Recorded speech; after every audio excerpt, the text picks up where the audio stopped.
उसे कम करना है। अभी बहुत ही कॉमन पाया गया है और वेल टू डू फैमिली में ये ज़्यादा कॉमन है देन लोअर ग्रुप में। सोसाइटी के अपर ग्रुप में ज़्यादा कॉमन है देन लोअर।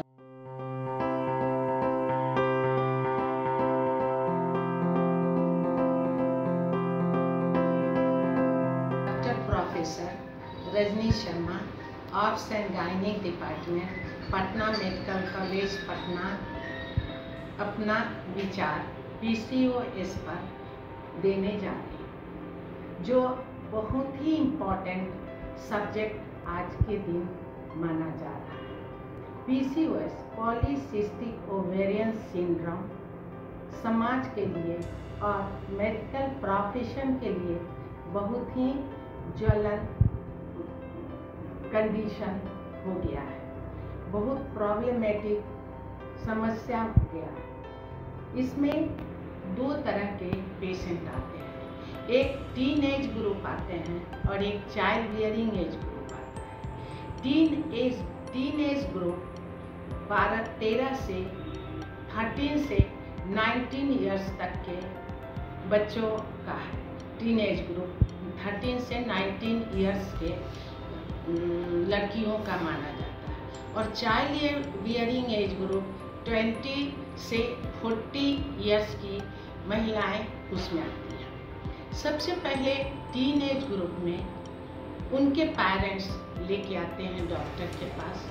उनका हाइट से ज़्यादा वेट होता है, अपने हाइट के अनुसार वेट नहीं रहता, ओवर वेट लड़कियाँ तथा मेंस्ट्रुअल इरेगुलरिटी से सफ़र करते रहते हैं। मेंस्ट्रुअल इरेगुलरिटी में मासिक का चढ़ के आना, 2 महीना 3 महीना चढ़ के आने पर 10 दिन 12 दिन ड्यूरेशन ऑफ ब्लीडिंग जो है वो बढ़ जाना, समटाइम्स एकदम कम आना और नहीं आना, 4 महीने 6 महीने तक मासिक का नहीं आना होता है।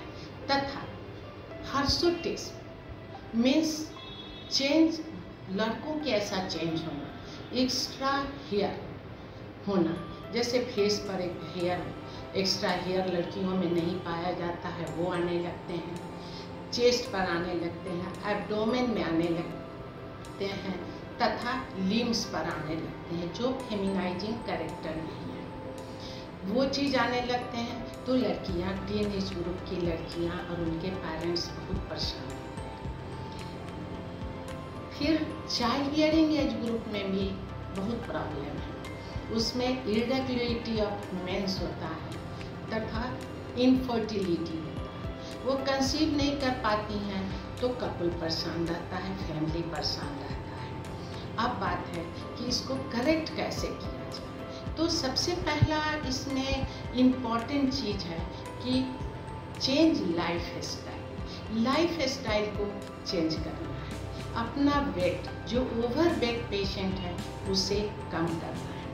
अभी बहुत ही कॉमन पाया गया है और वेल टू डू फैमिली में ये ज़्यादा कॉमन है देन लोअर ग्रुप में। सोसाइटी के अपर ग्रुप में ज़्यादा कॉमन है देन लोअर ग्रुप में।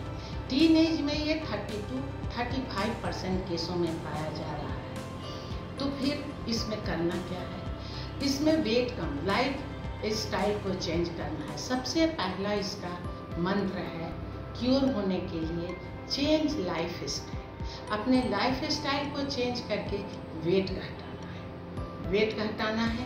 और फिर हम कुछ ड्रग्स देते हैं, ओसिपिल है, अगर हर्सुटिज में रहता है तो सिप्रोटेरॉन एसीटेट के साथ वो ओसिपिल देते हैं कि एक्स्ट्रा वालों से अनवांटेड हेयर ग्रोथ से उन्हें छुट्टी मिले और पीरियड टाइम पर। लेकिन अगर वो वेट नहीं कम करती हैं तो ये ड्रग टेम्प्रोरी ही इम्प्रूवमेंट करता है और पेरेंट्स फिर एक डॉक्टर के बाद दूसरे डॉक्टर के पास जाते हैं, तीसरे के पास जाते हैं और बोलते हैं कि जितना दिन दवाई चलता है ठीक रहती है और फिर वैसा ही हो जाता है। इसलिए इसको हम लोग एक ग्रेट प्रॉब्लम मानते हैं। तो वेट रिड्यूस करना सबसे इम्पॉर्टेंट है टीन एज ग्रुप में। चाइल्ड बियरिंग एज ग्रुप में मुझे प्रेगनेंसी अचीव कराना हम लोग का एम होता है।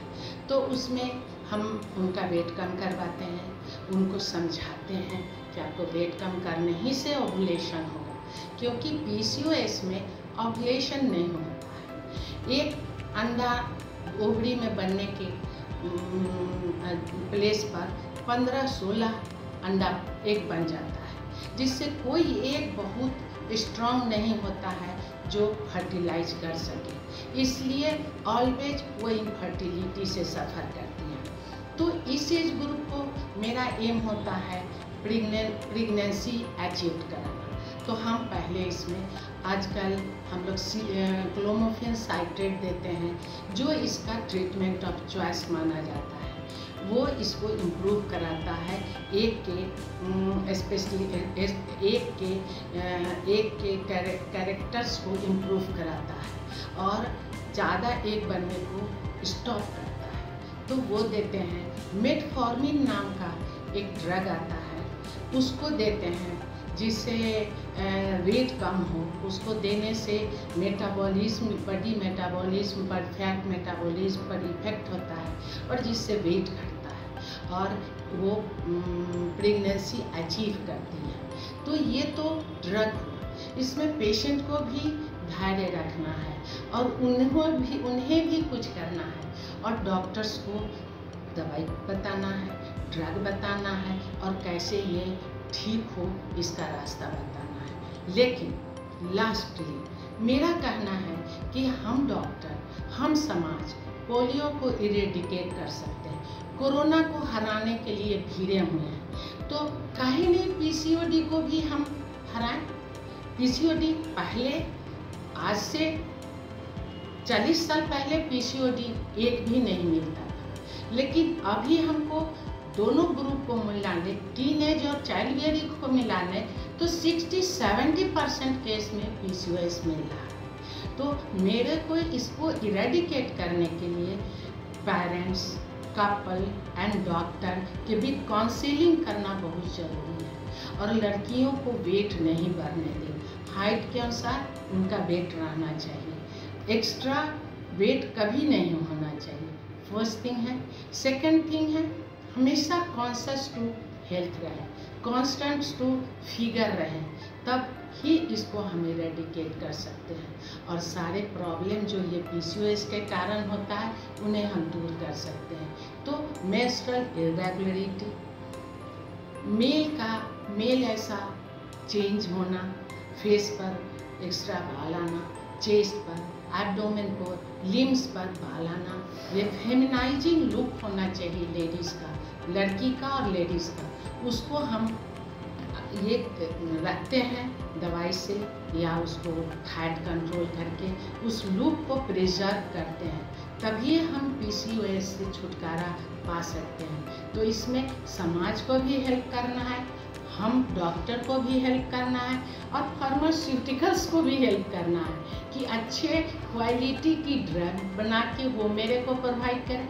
हम पेशेंट को अच्छे से अच्छे बेस्ट ट्रीटमेंट बताएं और पेशेंट भी अपना कुछ वर्क करे कि वो अपना वेट घटाए, विद इन लिमिट अपना वेट रखे और अपने ये सारे प्रॉब्लम जो PCOS में होते हैं उस पर कंट्रोल कर पाए। इसलिए हम लोग तीनों जो ट्रायंगल हम तीन हैं, डॉक्टर, पेशेंट और फार्मास्यूटिकल, तीनों को एक एम लेके चलना होगा इस PCOS को इरेडिकेट करने के लिए समाज। Thank you very much.